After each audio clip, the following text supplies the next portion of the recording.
La souplesse articulaire, comme son nom l'indique, dépend des articulations. Mais à quoi ressemble une articulation? Une articulation relie deux os. Tout autour, une capsule l'isole et la protège. De nombreux éléments s'unissent les uns aux autres pour que le mouvement se fasse correctement et sans douleur. C'est le rôle du cartilage, une membrane souple qui protège la surface des os. Les ligaments renforcent la fixation des os. Enfin, une membrane fine, la membrane synoviale, tapisse l'intérieur de l'articulation. Elle sécrète un liquide lubrifiant, le liquide synovial. Celui-ci forme une couche de liaison liquide entre deux cartilages articulaires, les nourrit et élimine en grande partie les frottements. S'il y a trop peu de liquide, les articulations ne sont pas correctement nourries. Elles sont exposées à une charge plus importante et s'usent plus rapidement. Cela conduit à une raideur articulaire et à une mobilité articulaire réduite. Et donc, Sman, de quoi se compose le liquide synovial? Le liquide synovial est composé d'eau et d'acide hyaluronique qui forment un réseau de liaison hydrogène. Ce réseau, de liaison certes faible, est en permanence cassé puis reconstitué pour permettre ainsi la lubrification de l'articulation. Toutes nos articulations se trouvent sous notre peau. Mais d'ailleurs, Guillaume, qu'y a-t-il d'autre sous notre peau? Tu veux voir ce qu'il y a sous la peau? Viens dans mon labo. Entrez. Bonjour Guillaume. Bonjour Sman. Alors, je vais pouvoir savoir ce qu'il y a sous notre peau? Bien sûr, viens. Qu'est-ce qu'on va faire? Une dissection de cuisse de poulet. Super, une dissection. 2 minutes. On se lave les mains, on met des gants, la blouse et tu viens avec moi. Ah, j'avais apporté la gonflette. Bien sûr, j'ai lavé la cuisse de poulet, les ustensiles. Ça, c'est la cuisse de poulet. Oui, la cuisse ici et la patte là. Alors, on commence par quoi? Alors, premièrement, on doit enlever la peau. D'accord, je vais. Comme ceci? Pas de souci, mais tu peux aussi prendre un ustensile. Attends, Sman. Regarde, ce tissu-là, c'est le tissu conjonctif. Regarde, ici, on voit la cuisse, D'accord. la jambe. Oui. Ici, le muscle fléchisseur et là, le muscle extenseur. Donc, je te propose de continuer en partant des tendons et pour dégager les deux muscles. Comme ça? Vas-y. Je peux même aller un peu plus loin, plus au fond. Oui, très bien. Regarde, c'est un tendon. C'est ce qui relie le muscle à l'os. Donc ça, c'est le muscle. Exactement. Guillaume, j'ai enlevé tous les muscles. C'est bien, t'as fait comme je te l'avais demandé.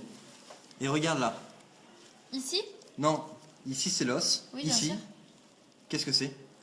Je sais pas, ça sert à quoi? À relier les articulations entre elles. Regarde. Mais Allez. c'est les ligaments alors. Voilà, tu as tout compris. Merci Guillaume de m'avoir tout expliqué. Mais de rien. À l'inverse des muscles, nos articulations ne peuvent être travaillées sans conséquences graves. Certaines ont des possibilités limitées, et même l'entraînement n'y change rien. La souplesse propre à une articulation dépend de la forme de celle-ci, et de l'os qu'elle relie. En effet, une fois le bras tendu, il est impossible d'aller plus loin, et même à force d'entraînement, alors que grâce à l'articulation de la hanche, on peut passer du grand écart latéral au grand écart facial. Cependant, les inégalités concernent l'individu lui-même. Regarde, Laura et Anaë suivent le même entraînement depuis leur plus jeune âge. Alors que Laura exécute le grand écart facial parfaitement, Anaë, et ce, même en force d'entraînement, ne pourra jamais descendre. Et cela est dû à la forme de leur hanche. Nous ne sommes pas tous égaux en matière de souplesse. En effet, le grand écart facial est impossible à réaliser pour certaines personnes.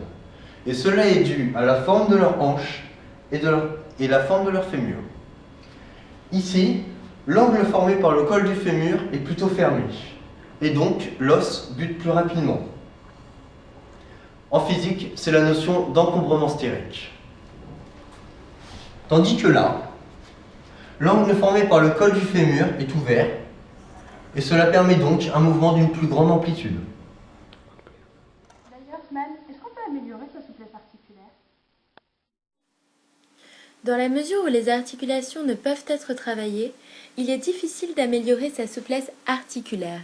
Si l'on souhaite avoir une amplitude maximale au niveau des articulations, il faut avant tout bien connaître le corps humain. En effet, certains disent qu'ils sont incapables de faire le grand écart, alors qu'en fait, ils ne s'y prennent pas bien. Pour réaliser un grand écart en gardant le muscle bien droit, il faut au préalable dégager le col du fémur de la hanche. C'est ce qu'on appelle une terre en dehors. Cette précaution n'est pas prise. Le col du fémur vient glisser sur la hanche. Et de ce fait, le mouvement est irréalisable. Alors que si on prend la précaution au préalable de dégager le col de la hanche, la jambe peut monter davantage et on gagne en amplitude. La souplesse articulaire dépend entièrement de notre information génétique et dans une moindre mesure nécessite un apprentissage. Elle est donc à déterminisme génétique et non environnemental.